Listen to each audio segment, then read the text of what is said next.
Good morning, everybody. Excuse the hair, but I went curly yesterday and this is the morning wake up of going curly. Okay, so the point of this video is this is actually a requested video, but then I wanted to add a couple of things to the requested video. So someone messaged me and asked me to make a video pretty much on how this illness and any other illness basically cripples us physically and socially when it comes to people.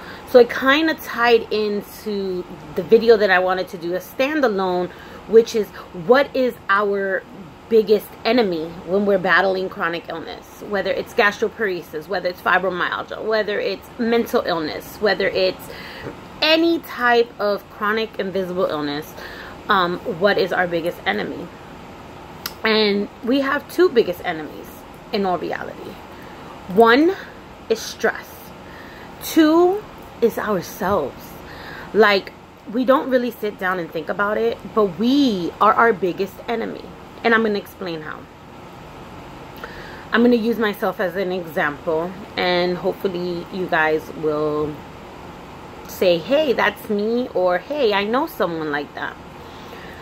I suffer from multiple chronic illnesses, but the main ones that take over my life are fibromyalgia, gastroparesis, and my mental illness. I suffer from major depressive disorder and general anxiety disorder. So with me, being in situations, or like when people ask me to go out, or when my husband tells me we got to go meet up with people, the anxiety kicks in immediately. It starts making me worry. It starts making my body tense up. It starts making me stress. Okay? And this is where stress plays a big, humongous part in this situation. Because in me stressing out what people are going to think, then everything else just kind of domino effects and falls into place and kind of just messes everything up. Because then my fibro will start flaring up really, really bad. My body will start really hurting. Like, it hurts all the time regardless, but it just amplifies it. Like, it literally weighs me down to the bed. Like, I cannot physically move. Then all of a sudden my gastroparesis will flare up. Like, oh no, because I'm already afraid to eat. So it's like these situations usually are like going out to eat or hanging out and having drinks, and I don't do none of those things. So it's like, okay, here goes the gastroparesis. So it's like everything just starts flaring up, and it makes it horrible. And then on top of that, I start feeling bad because I'm like, holy shit, now I'm gonna let my husband down, now I'm gonna let these people down. And it's just like, I put a lot of stress on a situation, and sometimes it doesn't call for it, but sometimes, unfortunately, because I suffer so many chronic illnesses, it is just what it is, you know. And that's why I say, along with stress, we are our biggest enemies. And our family sometimes are our biggest enemies. Our friends who don't understand that sometimes we can't go out because we're feeling sick. That don't understand that, you know what, I don't want to go out to eat with you.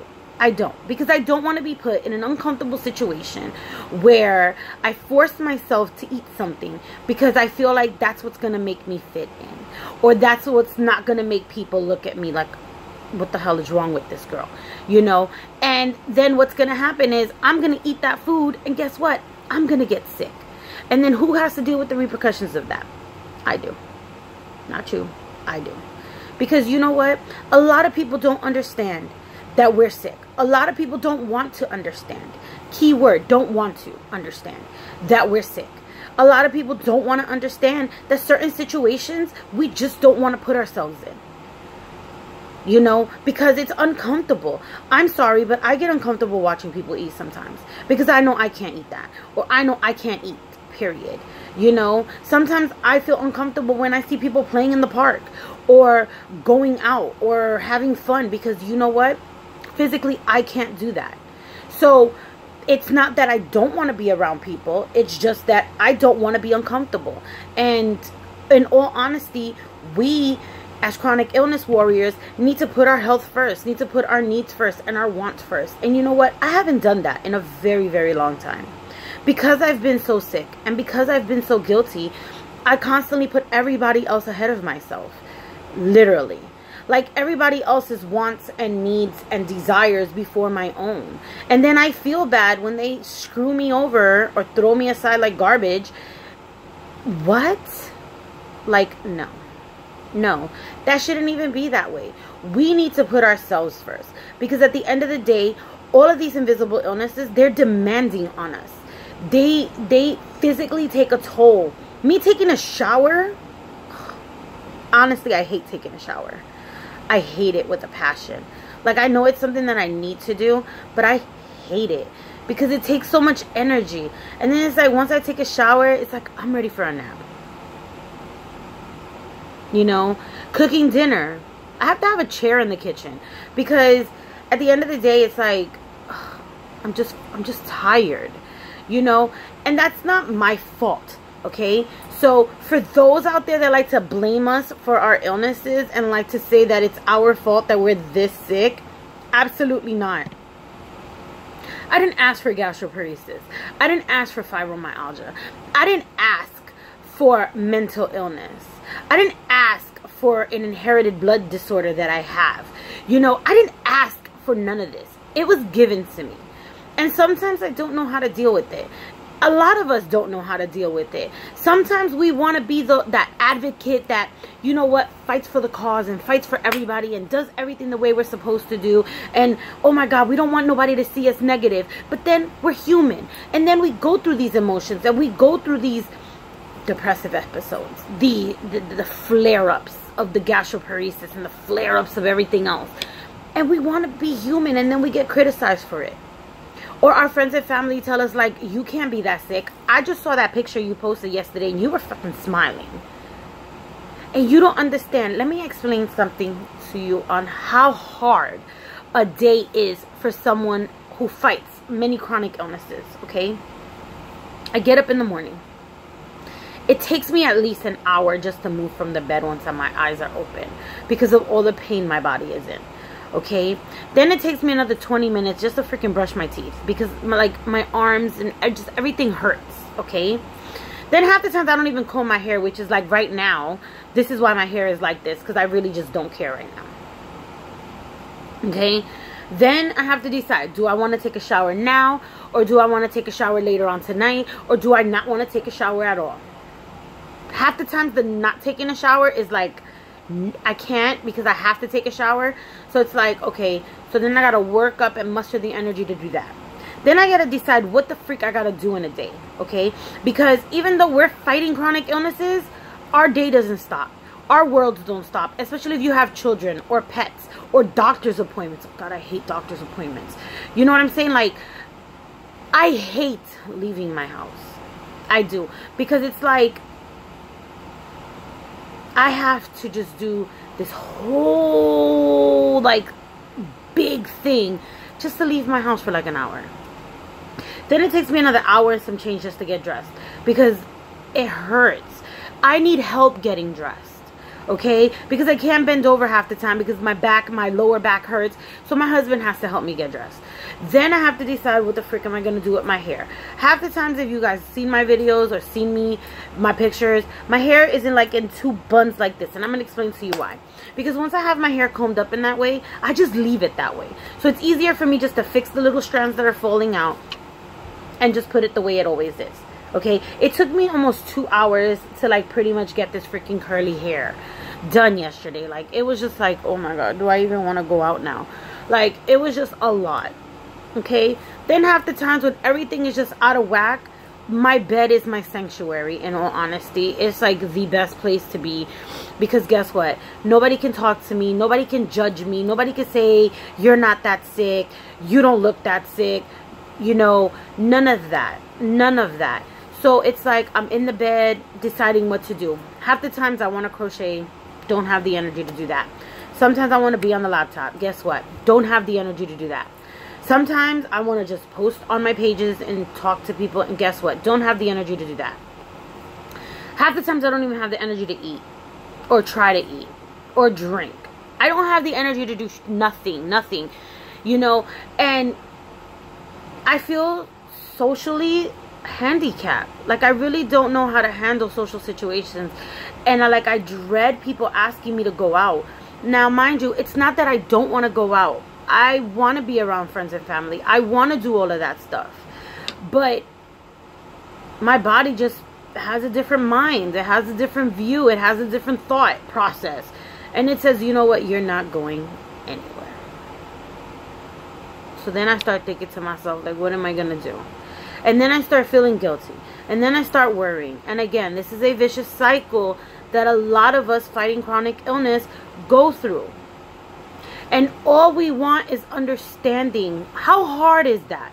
How hard is it for people to say, you know what, I understand you. I understand that you're really sick, and I understand that it takes a lot for you to come hang out with us, that it takes a lot for you to cook dinner for your family, that it takes a lot for you to go out to your doctor's appointments, because guess what? We have a lot of doctor's appointments, okay? And it takes a lot to do your hair. And you know what? I understand.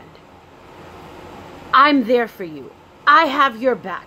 Why can't people just do that? Because guess what? Let me tell you something.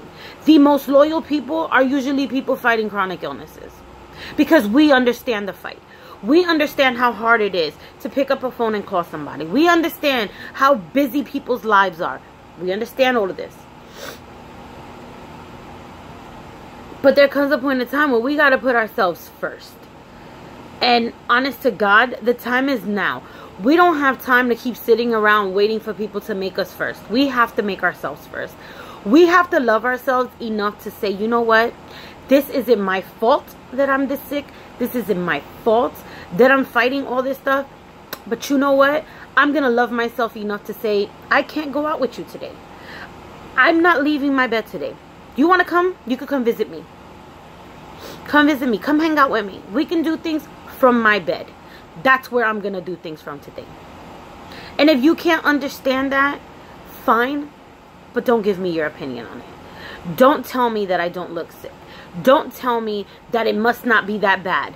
Don't tell me that you know the pain level I'm in, because you absolutely do not.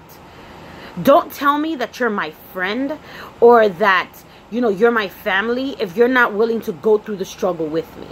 Because friends and family, we struggle. Okay, together. Not apart, not you in one way, me in another. No, if you're my true friend, we struggle together. And understand that you putting your stress on me because you want me to go out with you only makes me feel worse. It only makes me sicker. That's the reality of it. That's the truth of the whole situation. So like I said, and I will keep saying, the two enemies that we have are ourselves and stress. Stress is like the biggest enemy in the freaking world, because once stress kicks in, it's like everything kind of just falls into a place, and it's hard to shake it off. It's really hard to shake it off. So we need people to be more understanding. We need people to be more concerned for us, you know, and understand that these illnesses are physically and emotionally demanding on us. And if we tell you we can't go out with you, and if we tell you that we can't do certain things, understand that we're saying it because we can't do it. Not because we don't want to, because believe me, if we can do so many things, we would. But we can't. We can't. Our health doesn't allow it. And if you can't understand that, don't be fake with us. Don't do none of that. Just say, you know what? I don't understand. And you know what? That's just, I don't understand. You know, and I don't want to understand. Because a lot of the times people don't say to us what they really want to say to us. And I really wish people would just say what they want to say to us. You don't want to be part of our lives because we're sick? Say it. You don't want to do certain things because we're sick? Then just say it. We're not broken like that. Like, oh my God. We can take it. It's going to hurt our feelings. But at the end of the day, at least you're being real with us. So yeah, that's just kind of another rant video. Like, stress, ourselves, people around us, you know, they make us sicker, and we need to start putting ourselves first. Bottom line. Bye.